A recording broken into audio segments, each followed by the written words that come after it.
everybody. Hi. Happy Monday and People Happy Talk Day. Valentine's Day. And check this out. I have my very own Super Bowl ring.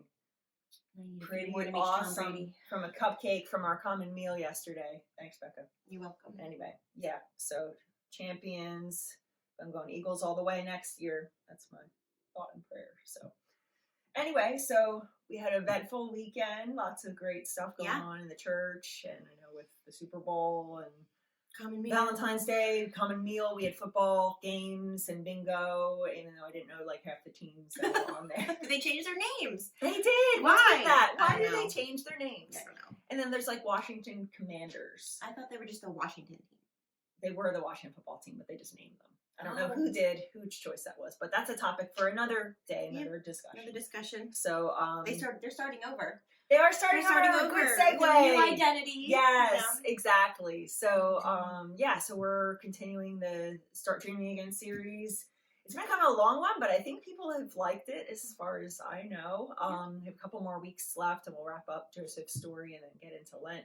But so this week we talked about starting over and that kind of scene and time in the story when Joseph is still kind of testing his brothers, and Judah comes to the surface in that, but how in that he's really starting over in a relationship with them, after what had happened 22 years ago, what they had done a long time, and thinking about just the hurt and the pain involved with that. But so we just talked about that with even our dreams, because sometimes things crash down and don't happen as you would like. So I like the fact that you made it personal, but also kind of corporate too, where you could apply it to the church and individual. But I think it's good to point out, especially I've been thinking about this. When you go back into your Facebook and you're friends with people from like high school and elementary school, and you remember like the things that they did and the mannerisms they had, and that they've matured like you have, and you're like, man, I hope they don't remember me like that.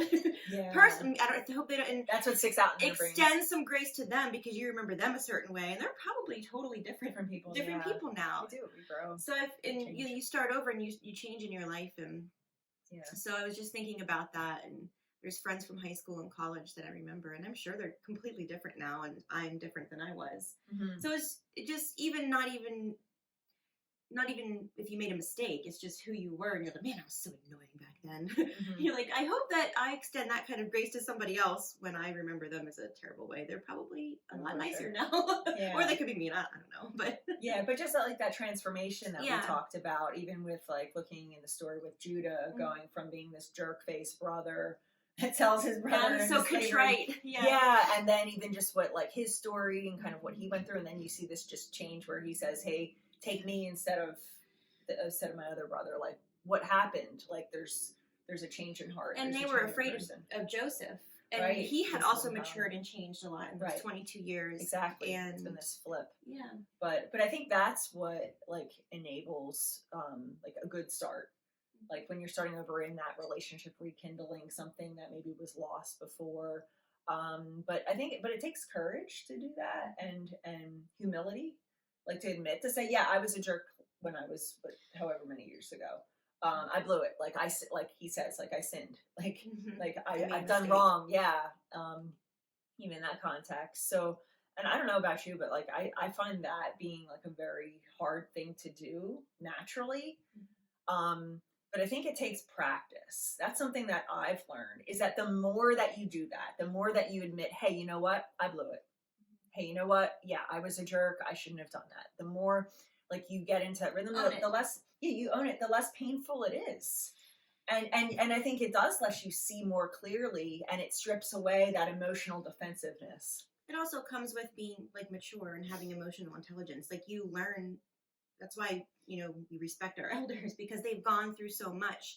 And so children think they, I have a preteen, sometimes they think they know everything, but then they learn by making those mistakes. And that's why it's important to let kids know that it's okay to fail. It's okay to make mistakes, because that's how you learn and you grow, and you eventually gain that maturity. And there's always something to learn, because there's always going to be new mistakes to make. But Yeah, Um, yeah, and it's just I think it's a powerful thing when you can find like what your role in mhm. that past event or that past thing was. Like, even if to say somebody, yeah, cheated on you, even if to say somebody, there's abuse involved, there's Mhm. something that was like, you Traumatic. almost say, yeah, or even like somebody did something very evil, Mm. like. But I think there's also a sense in like, in a relationship, like, what was my role? Like, did I blow it off? Did Yeah. I not confront it when I should have? Did I like, because I think when you own that piece, that enables you to walk forward Mhm. and into the next thing and to do so in a healthy way. Because I think the easy thing is just that blame game to just say, yeah, it was 100% their fault. They were crazy. They were mean. They were Mhm. whatever. Say nasty things. Yeah, They, and it doesn't improve you at all. no, it makes you Like, bitter. yeah, You kind of just resent makes you it. bitter instead of saying, you know what, God, like, what can you grow in me? What can I see in me from that experience? Like, yeah, what did I fail to do in this context that I can learn from and grow from in the next?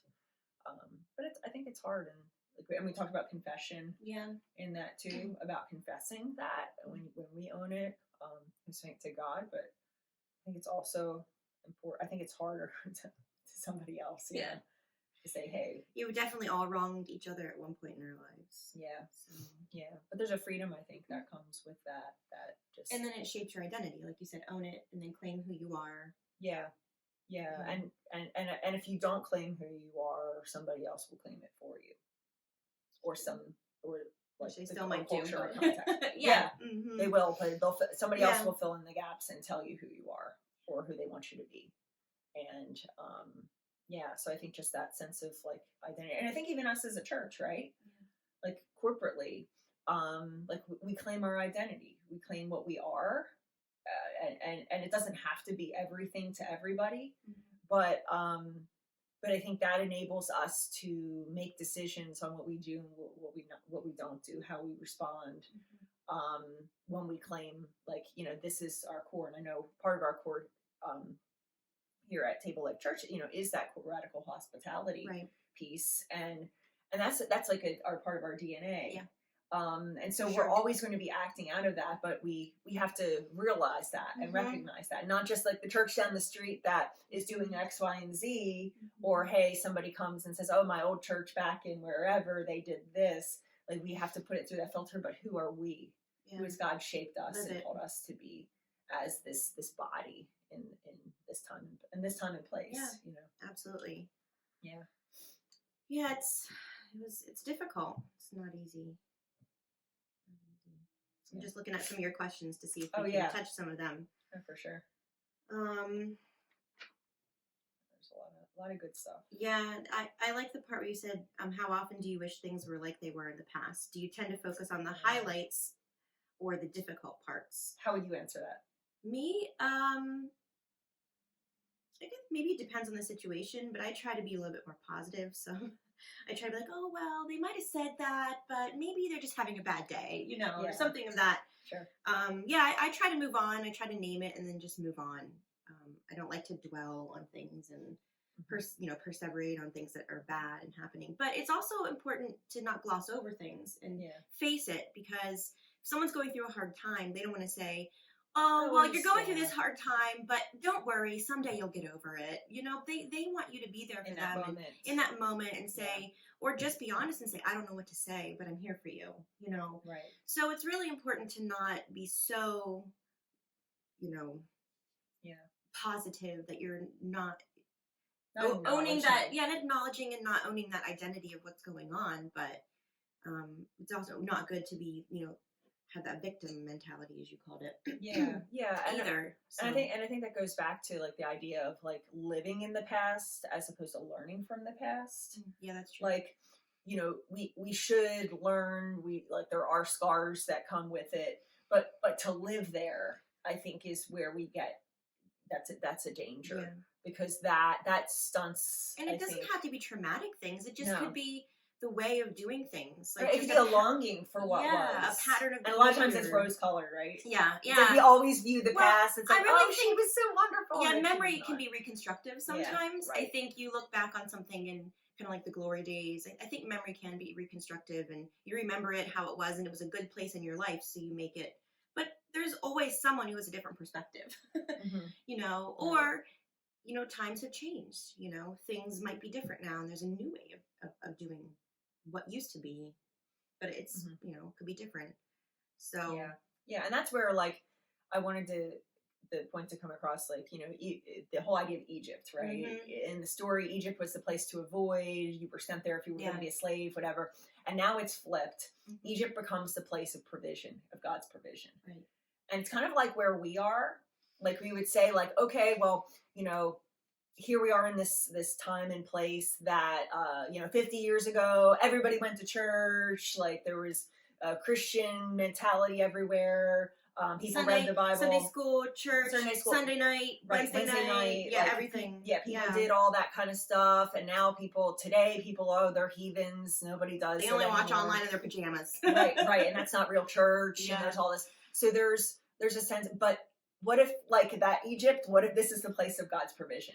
Like, and God's just calling it's hard us to hear that. but God's calling us, just like Jacob, to embrace it and to enter it, and to say, where, let me see what God will do here.